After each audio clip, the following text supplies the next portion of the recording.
துன்பங்களில் நம் எல்லாருக்கும் முன்மாதிரி புனித வியாகுல அன்னை. நம்மை போன்ற ஒரு சாதாரண குடும்ப பெண்ணாகிய மரியாள் குடும்பத்தில் இன்று நாம் எதிர்கொள்ளும் அனைத்தையும் அவள் அனுபவித்து கொண்டிருந்தாள். நம்மை போன்று அன்றாட வாழ்க்கை அனுபவத்திலே துன்பங்களை அனுபவித்து துன்பத்தின் வழியாகத்தான் இந்த உலகிற்கு மீட்பை கொண்டு வர முடியும் என்று அன்னை மரியாள் தன்னுடைய வாழ்க்கையில அனுபவித்ததை இன்று நமக்கும் கற்றுக் கொடுக்கிறார். உமது உள்ளத்தை ஒரு வாள் ஊடுருவும் என்று சிமியோனின் வாக்கு அவர் இயேசுவை கருத்தாங்கிய நாளிலே தொடங்கிவிட்டது.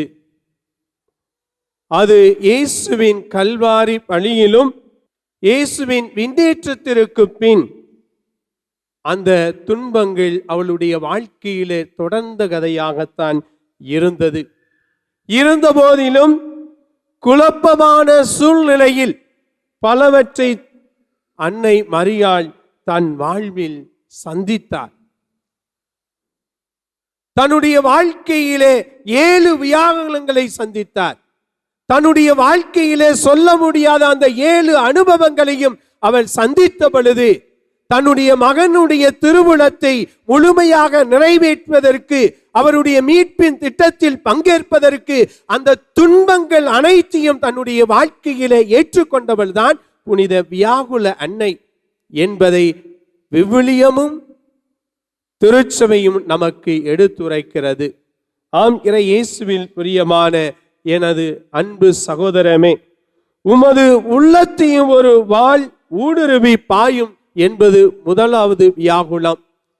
இரண்டாவது, இயேசுவை காப்பாற்றும் பொருட்டு எகிப்துக்கு தப்பிச் செல்லுதல் இரண்டாவது வியாகுலம். மூன்றாவது, காணாமல் போன இயேசுவை கண்டடைந்தது. நான்காவது, சிலுவையை சுமந்து சென்றபோது தாயும் மகனும் சந்தித்தது. ஐந்தாவது, இயேசு சிலுவையில் அறையப்பட்டு உயிர் விற்றது. ஆறாவது, இயேசுவின் உடலை தாய் மரியாவின் மடியில் கிடத்தியது. ஏழாவது, இயேசுவின் உடலை கல்லறையில் அடக்கம் செய்தது. இவ்வாறு 7 வியாகங்களையும் அன்னை மரியாள் தன்னுடைய வாழ்க்கையிலே அனுபவித்தாள்.